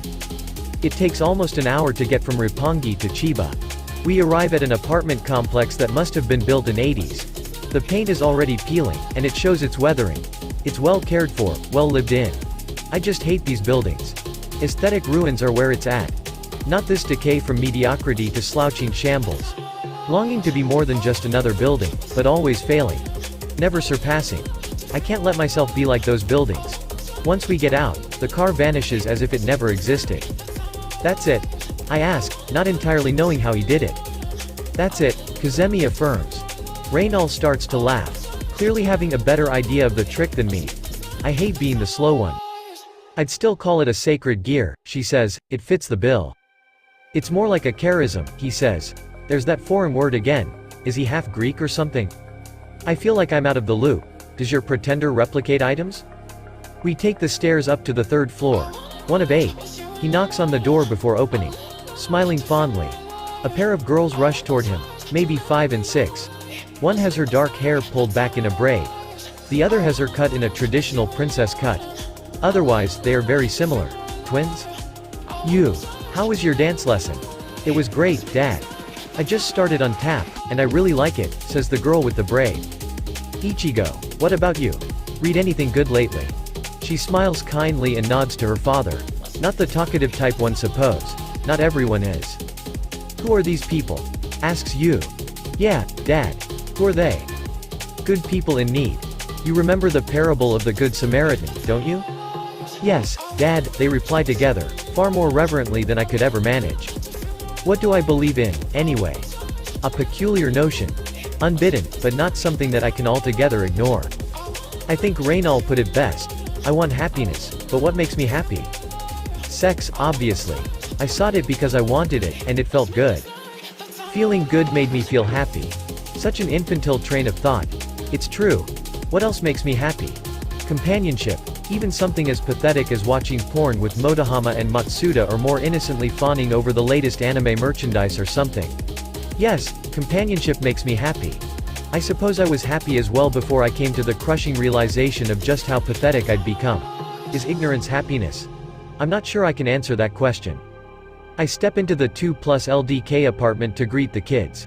Reynal introduces herself as Yuma. I raise an eyebrow that she definitely catches. I examine the room. Cheap flooring, well cared for. Nice red drapes and a low couch for the entire family to sit on and watch television's latest offerings from a black and chrome LCD mounted on a deliberately distressed oak coffee table. The kitchen is white and cheap, an 80s holdover. Seriously, fuck the 80s. Well, except for Gundam. And some other stuff too. But mostly, fuck it. Akihiko moves past his children to the kitchen where a woman has been glaring at him. She's about as old as he is. Face already forming a few wrinkles. Cute woman. Serious in contrast to Kazemi's apparent whimsy. His smile disarms her. So do words that he gently whispers into her ears. He sweeps her into his arms before spinning her around to face Reynal and me. This is my lovely wife, he says. I give her a short bow and tell her how pleased I am to meet her and how grateful I am for their hospitality. Not to denigrate the gesture or imply that I'm not sincere, but appearances are everything. That's what I learned. If you want to be cool, appear to be cool. If you want to be interesting, appear to be interesting. I wish I'd learned it sooner, but I was off inside my otaku dream world. Fantasy. Utter tripe. Wishful thinking. The poignant fire of regret.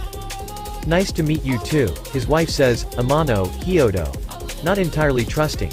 Not entirely unexpected. Maybe I need a nom de guerre. I'd like to take them out.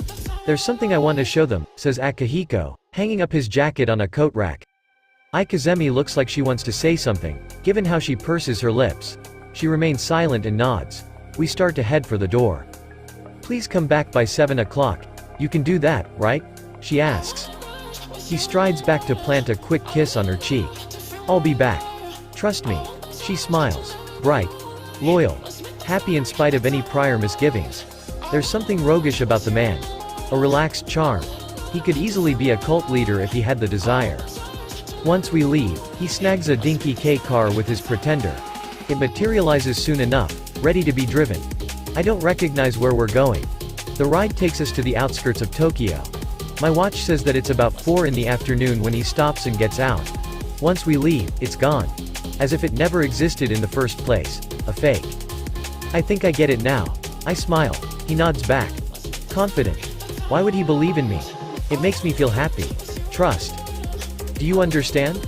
He says in accented English. I understand, I reply in my own shaky grasp of the language. Follow me, he says, continuing the foreign conversation. You embarrass the English language, says Reynal flawlessly.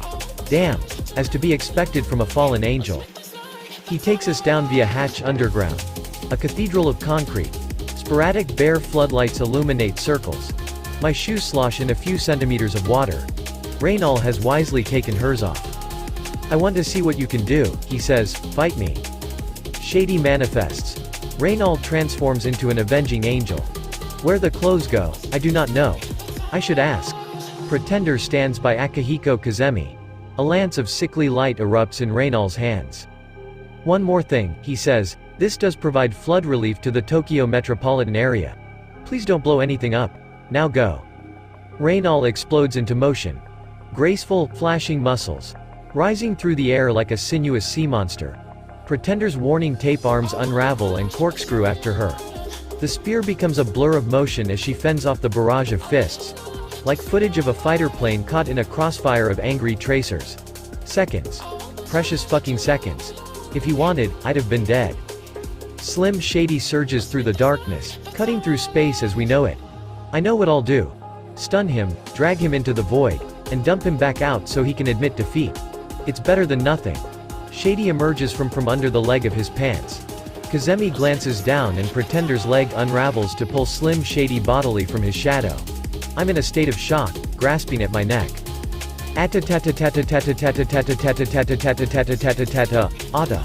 Then his attack begins. Punches fired like cartridges from a machine gun. They aren't hard, but they're enough to throw off my concentration and, ergo, the concentration required to fight with Shady. There's one moment of respite before Shady is rocked with fierce uppercut. Reynol swoops down, spear in hand. I can't breathe. Will she kill him? Something slithers serpentine through my guts. I really don't like this. Fire. A spear of light just like her own flare to life in his hand, wicked point facing her. She halts, shaken. Very good. You would have had a better shot if you understood the full extent of my Pretender's abilities, he says before turning to Reynol. I believe this is yours. He tosses the spear at her. She catches it, scowling. Before she can do anything, it disappears. Gone. I guess I was wrong. I guess it can do more than temporarily duplicate an item. Can it copy my stand? I ask. It cannot. Perhaps yours is unique. Perhaps it is common to all stands, says Akihiko, glancing at his watch. We should be going now.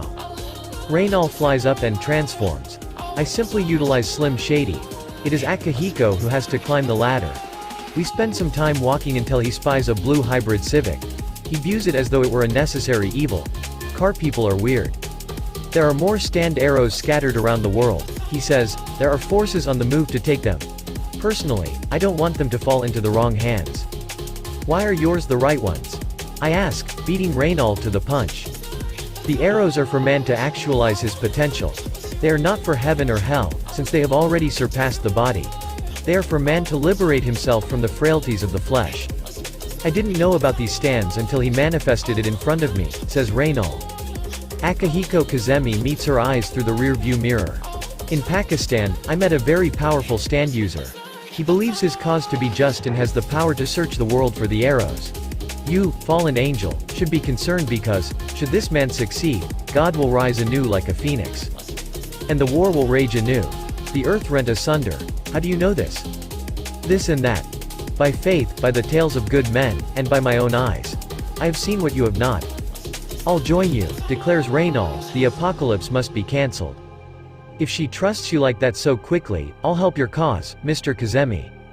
We're comrades now, he says. Call me Akihiko, just not in front of my wife. She'll think it's disrespectful. We return in good cheer in time for good food. Having a cause to call my own makes me feel lighter. More energetic. More prideful. I like it. With these thoughts in my mind and with the entire family having gone to bed, I quickly kiss Reynol and snuggle up next to her. I can feel sleep settling into my tired eyes. Life is good, but I feel deep in my bones that battles will follow. First, previous ch5 of 9 next, chapter 6, Blood Brothers. Sorry about the wait. I was on vacation sans internet connection. Thank you for bearing with the delay. One of the things about JoJo that I love is how many music references it slips in. I've been trying to keep that with a few turns of phrase in my chapter names. This chapter was a bit of a challenge to name in a meaningful way. Others felt quite natural, but this not so much. On that note, Brave New World is one of my personal favorite albums. The last week has passed pleasantly. We've been helping around their home. Our presence is somewhat strained in the manner of guests having overstayed their welcome. But things aren't bad.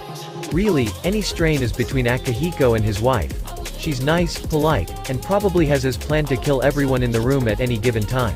I jest. She also makes delicious homemade takoyaki. Godlike. The twins are cute. They really love them. I can see it in every little gesture. Love. Family. Peace. It brings a calm between Reynal and me. It's infectious. Love, that is. A kind word.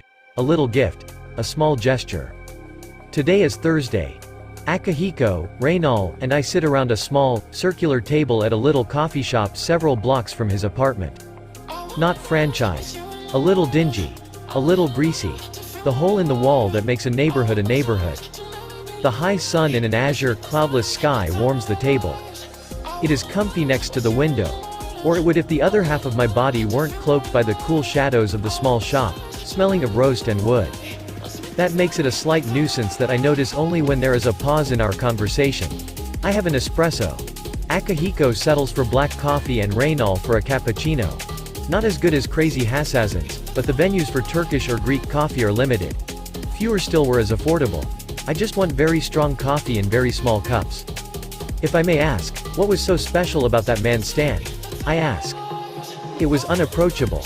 I started with a purloined revolver, but I saw the bullets slow down before my eyes until they disappeared entirely. I dared not touch him with Pretender, Akihiko explained, his face distant. Scrunched in concentration. As I had learned, details were everything in the battles of stand users. And a good life skill. We clashed again in the flood diversion tunnels, trouncing him. Pretender was truly fearsome, but its greatest asset was surprise. Akihiko Kazemi had explained that in his few battles, he did not leave an opportunity for his opponent to have a rematch. What about that man? After that, I used a secret technique passed down through generations of Kazemis. I ran away. As far as I know, that man never discovered the full extent of my stand's abilities. What did it look like? Asks Reynal. I want to be able to recognize danger when I see it. He leans back into his chair. It was Olympian. A perfectly sculpted form, muscular, strong. It had skin of bronze. It really was like a living statue. What I remember most is its face, or lack thereof. Its visage was obscured by mists, with only glowing points of light for eyes. Really, it reminded me of Michelangelo's David. How strange. How distinctive. He takes a sip and did a half shrug so as not to spill his coffee. It's nice to have some fellow coffee aficionados. Not that tea is bad, mind you. I will say this. For all its might, I never saw it more than 2 meters from its user. So you think that this powerful stand user will personally intervene? There is a pause. A small intake of breath. Mental gears turning, thinking of how best to phrase the following words. Yes. So, what now? I ask. I believe that the arrows are somehow linked to each other. Just like the magnetism that makes stand users likely to encounter other stand users. Wait and see? No, I think we need to go on a journey to find them, and the arrow in your chest will be a compass. I'm game. Where to first, then? I ask. I think we should go to Russia, and then take the railroad to Italy. If my research is correct, there may be an arrow somewhere in one of Roman ruins. How many are there in total? 3. I am sure of it. If you must ask why there are 3, it is a theologically significant number. My spears might do some damage to that stand user. They are more than just physical, remarks Reynal. Yes, they might. What was that about spears? Says a rude voice. Akihiko and I turn. We have not yet deployed our stands. They move at the speed of thought. There is no need to be so obvious. Surprise is the ally of the stand user. In an ideal world, battles are stacked to favor a stand. That's what I've gathered from Akihiko's war stories. A pitched battle is more like a puzzle, each side trying to comprehend the other. The first one to figure it out wins. We don't have the raw blasting power of an angel or a demon. Surprise and imagination. A flash of short blonde hair. Lolita. The girl is a fucking goth loli wrapped up in an adorable black bow over her frilly dress. How fucking cool is that? Very. It's elegant. I legitimately like it, and I'm glad I'm in Japan because the only other people that seem to come close to pulling it off are the Russians cosplayers. I bet gulags have something to do with it. Middled. Reynal, you fucked up. You really fucked up. I had my reasons. Sure thing, betrayer. Reynal snorts, we're both Grigori here. Why do you think we are what we are? That's different and you know it. Oh, thank you. A cafe mocha. Just what I ordered, thanks. Now, where were we? She says, coffee in hand. Sitting down and talking like civilized people. I offer. You, boy toy, shut it. I've got a message to give. Well, sit down then and give it, Kazemi says. She does, and the atmosphere around the table is less than friendly. Shots have been fired. Your family will be in danger as long as you harbor these two. Give them up, and it will all be over. Pardon? He says, curt and abrupt. Like a cliff over a gaping abyss. Unlike the voice I've heard over the past week. A pin could drop in that second of silence. My companions want you to stay out of this. To back it up, your family is being held captive by that fake priest. Personally, I wouldn't leave him alone with women and children. Papists can be like that, he remarks, but I know that there is more to this than any of my theological prejudices. Did you just threaten my family? They are in danger and will continue to be in danger if you don't wash your hands of these two. He finishes his coffee and gets up. The fallen angel Middle smirks. Those pretty blue eyes are ice cold. Reynal is grim. I keep calm a facade, flicking my eyes from person to person.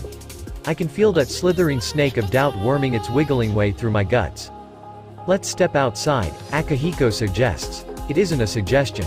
We step into the afternoon sun like gunfighters in a Western film. Middled on one side. Reynal and I on the other. Akihiko Kazemi in the middle, facing the street. Pedestrians flow around us like mighty boulders in a coursing river. Take me to my family. Walk away first, returned Middle. Are you deaf? He asked, low and dangerous. I told you to take me to my family. That was not a conditional statement. That was an ultimatum. The wind swept his duster around. You wouldn't. Akihiko shrugged and turned his back to the Lolita fallen angel. A flash of thought. Akihiko was silent as Pretender suddenly assaulted her in a barrage of tape. Sharp as steel. Quicksilver speed. Issei. And I instantly understand his plan. Slim Shady quickly drags the dazed Grigori into her own shadow. Into my world. We casually turn the corner, and head into an ally. Kazemi seems to know where he is going. There's the remains of a multi-level parking lot entombed by a glut of buildings. I guess zoning didn't work out. Rust-stained concrete. The drip of water. Rebar jutting out like the skeleton of a half-rotted corpse, clawing at the sky. You know all the good places for supernatural brawls, commented Reynal. I make a point of it, admits Akihiko sheepishly, like it was some sort of deep, dark secret. On second thought, it kind of is. What sort of weirdo scouts out abandoned locations that might be good for a fight? I must be a weirdo if that sort of reasoning seems practical to me. Dump her. The blonde Grigori emerges from the shadows, curled into a fetal position. She gasps raggedly for air. Toughen up, you big baby, says Akihiko, we're going to have a talk. She tries to protest, but a purloined spear of light materializes in his hand. This man can be utterly ruthless when sufficiently pressed. We leave her and rush to the place the fallen angels, Middle's, directions indicated. We plunge into the darkness of the defaced chooch serving as our foe's safe house. Reynal's spear smashes through the brick with howling fury. We charge into the breach without breaking stride. Lights out. The transition from sunlight to darkness was far too abrupt. Sickly spears erupt in blazing fire. Features flicker and dance. Two crying girls. A distraught woman. Strong-willed and unbroken, just like her husband. I can see a blackened eye. I told you, croaks I Kazemi, my husband would come. Laughing. More like a pitiful gurgle. A blade erupts with holy fire. Father Fried. He smirks, glances at the two Grigori. The boy is mine. And then he is upon me before I can think. Before I can use Slim Shady. Sword and pistol in tandem. Such coordination should not be possible. Shady dances across the man's shadows. He's too agile to drag him into his own shadow. If I stray too close, that lightsaber will slash me to ribbons. Too far, that pistol of his will turn me to Swiss cheese. Good, good. You're improving, Issei, remarks Fried. He's not even tired. Friendly even. What the fuck is wrong with this man? I jump back from a swing that should have disemboweled me. The blazing sword carves a molten gouge into the brick and plaster facade. The sinister levels the pistol. I reach out with Shady to bat his hand away from my body. I could have taught you so much. Why would I want to learn from a monster like you? We're all monsters, Issei. We're all damned. Only divine intervention can save you, and that's been dead for almost as long. Shut up. I answer with a barrage of fists from Shady. A surging battle cry. I can feel my blood boiling. I hit. I do it. Father Fried is pummeled under the relentless rain of fists. Unable to parry. I just might win this. He jumps back and laughs. Reynal and Akihiko trade blows with the other Grigori. It is unclear who has the advantage here. Oh fuck, that was a lightsaber. Oh shit, that was my leg. Burning pain. Like fire. Or stumbling into a hornet's nest like I did when I was 7. I can take it. I'm not a bitch. Not anymore. Not now. Never again. I briefly jaunt into the void. Phase back to reality above him. The pistol screeches, sending coherent light at me. I'm not a fool. All I needed was a little light. A little shadow. Pop goes the weasel. Converting all the speed of my fall into an uppercut that slams into the defrocked priest's chin. All he does is laugh. How bold of you. Have you unfucked yourself yet? That's not who I am anymore. A moment. That's all he needs to cut me. Is it? Whatever answers I can give myself are lost as I riposte with a barrage of Shady's punches, so fast that the blows appear to impact as a solid wall of fists. Stands, I must admit, are cool like that.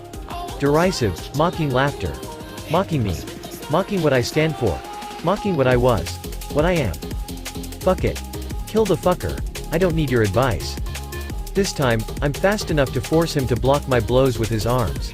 Just outside my vision, his leg pushes forward and slams into my thigh. My vision goes red. Searing. Burning. Pain. A pain that aches through my bones. That's no mere brawling, nor any martial art I know. There's method to his madness. Thank you very much, Polonius. If I can't see it coming, Shady, can't react. The decision is simple. I retreat. Ha, if that. I blunder blindly back, flailing and screaming.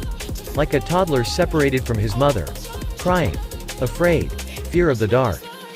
Let me tell you something, says Father Freed. I've been around the confessional a few times. I've had repeat customers. The pious. The scared. Those seeking peace outside of the therapist's couch. The repeat customers keep on committing the same sins over and over again. We aren't saints. That makes a twisted amount of sense. Saints are notable for overcoming sin. Can a normal man? Are we powerless? Am I powerless against my vices? Just as I am a murderer, let there be no doubt, you will always be filled with lust and sloth. Did you think that getting you dick wet and getting magic powers would fundamentally change your character? The sword swings out. Shady deflects it from the shadows of his wrist. But it scorches my shirt all the same. Shady swings out from the small of his back, fist aimed at the back of his neck. I want him to shut up. Stop saying these things. Maybe, he's lying. Fuck. Why should I even believe him? But why else is a saint notable than for overcoming sin? He's just fucking with me. More like fucking me with the truth. Fuck. I leap back from another swing. Issei, get your head in the game, Reynal yells. You know what? Fuck him. Fuck this man. Fuck everything about him. I don't give a fuck if there's any shred of similarity between the two of us. Fuck that. Is he right? Maybe. Who gives a fuck? Saints are men too. Has something changed, child? He asks. My exhalation is like a bull about to charge an arena. It's just a moment to clear my head. Put a bandage on my bleeding heart. That can wait. I know I'm fucked up. I know I am and have been a terrible person. A pathetic fucking pussy. A shitstain who was more comfortable jacking off to cartoon girls than actually talking to a pretty girl. That's not everything about me. My name is Issei Hyodo. I like architecture.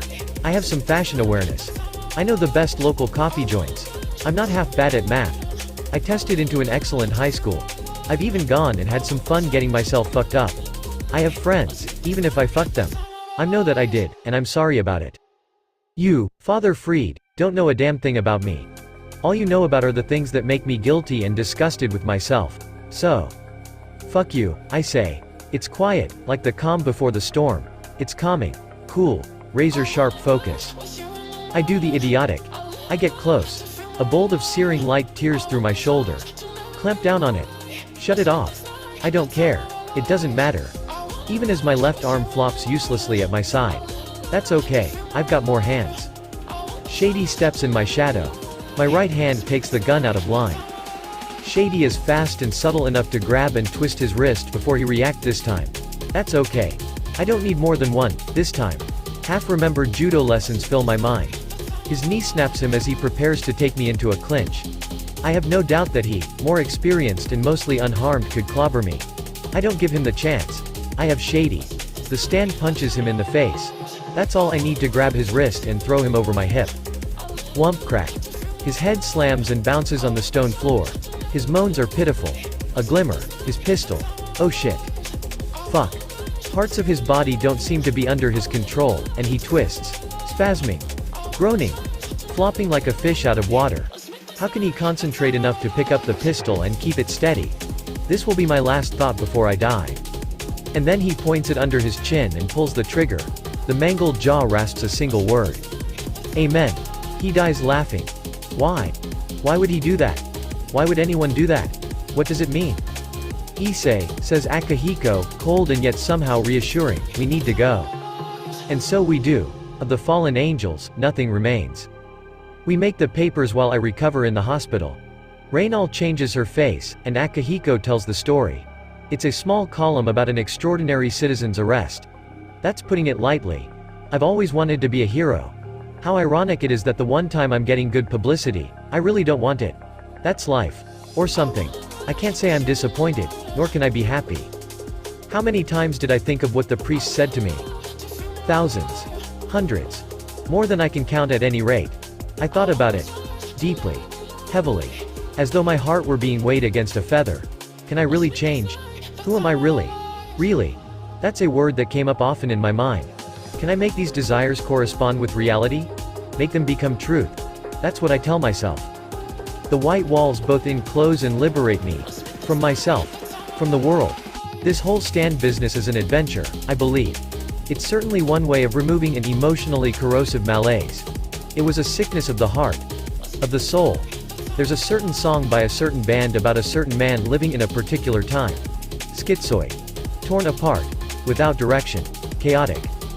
What the hell did I think I was going to be? A king with a harem. I'd laugh so hard at the notion, except that I probably bought into that exact notion. It's a fun fantasy. That much I can say. Rias Gremory would have had a place there. So would Akeno Himejima. Now? Well, both are still sexy as hell. Can't avoid the obvious. However, having gotten laid myself and not having experienced any sudden changes in character, such a goal feels less pressing. Like a side dish to the entree of life. Insert eating pun here. Hook, line, and sinker. Har, har, har. In all seriousness, I think I'm going to take the fake priest's words as a warning. The person that I can always be. Like a drug addict. I'm no saint, but I'm not going to damn myself. Not again. It's about 2 in the afternoon when Reynal comes to visit me. She brings me flowers. Yellow, sweet-smelling lilies. She sits down in a chair next to the bed. Then, she smiles. It brightens the room like a sun radiant, beautiful. If I tell her anything, she'll stop, and I don't want that. It would kill the moment. So? I ask, trailing off. So, you're a hero. At least for the weekend. Don't really feel like it, I say, pointing at my arm. I still don't know how Akihiko bluffed his way through that injury. I was a bit loopy from pain and blood loss at that point. You did good, Issei. Thanks. You've been thinking, haven't you? I admit as much. About what Fried said. I am. It wouldn't have been hard to dismiss him if we met under other circumstances, but that's not it. He wasn't just screwing with me. Or at least that's what I think. Reynal ponders her next words. He's not wrong. He was trying to mess with you. But I think, having unfortunately known the man, his opinions were genuine. I don't think he's right, either. If angels can fall, humans certainly aren't locked into their destinies. I suppose so. I don't think she truly understands. I'm not willing to press the issue. I'm happy just to be with her. Moving to more pleasant things. How are Akihiko and his family? I ask. They're well. A bit stressed, but things are going well. I snort. I can imagine the sort of strain that would put on a marriage. What's the next great adventure? Russia, and then Italy. Want to see the Vatican? She places a finger on her lip, pondering the silly notion of a Grigori waltzing into what was the indisputable seat of Catholicism and, much more disputably, Christianity. I just want to see the Sistine Chapel and the Basilica. Seeing them in person would be cool as shit. Sounds like fun. Kazemi's plan, it is. I'm a bit worried about that stand user he mentioned. We could take him. Or at least run away. It's an ancient Grigori technique, handed down through the ages, you know. I chuckle. Is it now? How come those two yesterday couldn't flee? My beautiful self knew all their tricks, and Kazemi could copy them. Turnabout is fair play. Whatever you say. We laugh, and I can't believe I'm laughing about dead people. Dead people that I killed. Well, not really. But, there's some good way of expressing my aversion. The laughter intensifies. I'm going to hell for this. That's okay. I like the way it hurts. So would Himejima. I could almost swear that I saw Rias's bloody, crimson hair in the crowd at Narita as we made our way to the Aeroflot terminal. Wherever she went, Akeno followed. We were going to fly our way to Vladivostok and take the Trans-Siberian to Moscow. From Moscow, we'd fly to Rome and go tomb raiding. It was going to be a long ride. Thankfully, I had the collected works of Tolstoy to get into an appropriately Slavic mindset. The real adventure was beginning. First, previous ch6 of 9 next.